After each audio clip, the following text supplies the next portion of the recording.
سلطنت عثمانیہ ایک ایسی ریاست تھی جس نے 14ویں اور 20ویں صدی کے اوائل کے درمیان جنوب مشرق یورپ، مغربی ایشیا اور شمالی افریقہ کے بیشتر حصے کو کنٹرول کیا۔ اس کی بنیاد 1299 میں ترک قبائل کے ایک جنگجو سردار عثمان نے رکھی تھی۔ عثمان کی چھوٹی ریاست اناطولیہ کے شمال مغربی کونے میں پھیلنا شروع ہوئی اور 14ویں صدی کے اول تک اس نے اناطولیہ کے زیادہ تر حصے پر قبضہ کر لیا۔ 14ویں صدی کے وسط تک عثمانیوں نے باستینی سلطنت کا ایک بڑا حصہ فتح کر لیا تھا، جس میں برسا اور ایڈرن کے شہر بھی شامل تھے، اور وہ بحیرہ اسود تک پہنچ چکے تھے، جس نے 1453 میں باستینی دارالحکومت اور بڑے عیسائی شہر قسطنطنیہ کو فتح کیا۔ اس نے یونان، بلغاریہ، سربیا، ہنگری اور آسٹریا کے بیشتر حصوں کو شامل کرنے کے لیے سلطنت کے علاقے کو بھی وسیع کیا۔ اس کے جانشین سلمان نے بلغاراد اور جزیرہ نما عرب کے زیادہ تر حصے کو فتح کر کے توسیع کو جاری رکھا، اور اس نے حکومت اور قانونی نظام میں بھی اصلاحات کیں اور اسے اپنے وقت کا سب سے ترقی یافتہ بنا دیا۔ 17ویں اور 18ویں صدی کے دوران سلطنت کو اندرونی تنازعات اور بیرونی خطرات دونوں چیلنجز کا سامنا کرنا پڑا۔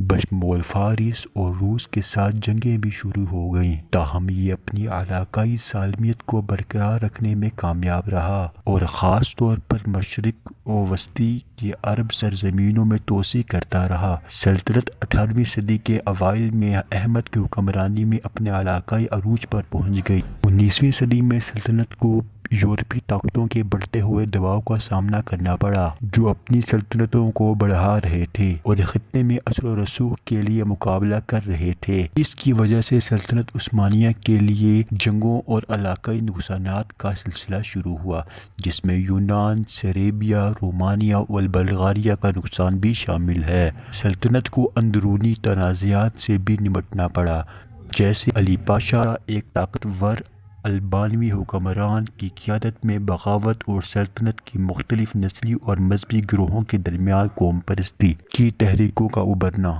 20ویں صدی کے اوائل تک سلطنت زوال کا شکار تھی اور اندرونی انتشار کا سامنا تھا۔ سلطنت مرکزی طاقتوں کی طرف سے پہلی جنگ عظیم میں داخل ہوئی، لیکن شکست کھا گئی اور رسوائی کے معاہدے میں سخت شرائط قبول کرنے پر مجبور ہو گئی۔ یہ معاشی اور سیاسی عدم استحکام کے ساتھ ساتھ سلطنت کے خاتمے کی وجہ بنی اور 1923 میں جمہوری ترکی تشکیل کا باعث بنا۔ جمہوریہ ترکی کا قیام مصطفیٰ کمال اتاتürk نے کیا، جس نے ترکی کی جنگ آزادی کی قیادت کی۔ اپنی پوری تاریخ میں سلطنت عثمانیہ اپنے مذہبی اور نسلی تنوع کے لیے مشہور تھی، جس میں مختلف گروہ ایک ساتھ رہتے تھے اور ایک منفرد ثقافت اور تہذیب میں اپنا حصہ ڈالتے تھے۔ اس کی وراثت جدید دور کے ان ممالک میں دیکھی جا سکتی ہے جو اس کے علاقے سے ابھرے ہیں، اور ساتھ ہی ثقافتی اور تعمیراتی اثرات میں بھی دیکھے جا سکتے ہیں جو اس خطے پر مرتب ہوتے ہیں۔ یہ سلطنت اپنی فوجی، انتظامی اور تعمیراتی کامیابیوں کے ساتھ ساتھ ادب، فن اور سائنس میں اس کی شراکت کے لیے بھی مشہور تھی۔ مصطفیٰ کمال اتاتürk ترکی کے بانی اور پہلے صدر کی حیثیت سے اپنے دور اقتدار میں ملک میں وسیع پیمانے پر سیاسی، اقتصادی اور ثقافتی اصلاحات نافذ کیں۔ اس نے جو کچھ اہم تبدیلیاں کی، ان میں شامل کچھ یہ ہیں۔ سیاسی: اس نے خلافت عثمانیہ کو ختم کر دیا، جو کہ اسلامی دنیا کا سربراہ تھا، اور ایک سیکولر جمہوریہ قائم کیا۔ اس نے اسلامی قانونی نظام کی جگہ یورپی ماڈل پر مبنی ایک نیا قانونی ضابطہ بھی متعارف کرایا۔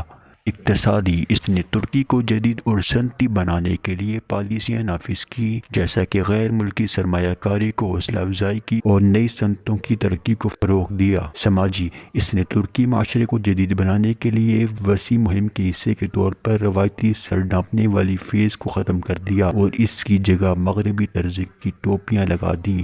انہوں نے تعلیم اور خواتین کے حقوق کو بھی فروغ دیا اور لاطینی رسم الخط پر مبنی ایک نئے حروف تہجی کو اپنانے کی حوصلہ افزائی کی۔ ثقافتی: اس نے مغربی رسم و رواج اور اقتدار کو اپنانے کی حوصلہ افزائی کی، جیسے گریگورین کیلنڈر کو اپنانا اور میٹرک سسٹم کا استعمال۔ انہوں نے قومی تعلیمی نظام قائم کیا اور پرائمری تعلیم کو بھی لازمی قرار دیا۔ قوم پرستی: اس نے قوم پرستی کے ایک مضبوط احساس کو بھی نافذ کیا اور اسے جسے ترک عوام میں داخل کیا، ایک نئی قومی شناخت بنائی ہے۔ ان تبدیلیوں کا مقصد ترکی کو جدید اور سیکولر بنانا تھا اور ملک کو یورپ کی سیاسی اور سماجی اصولوں کے مطابق لانا تھا۔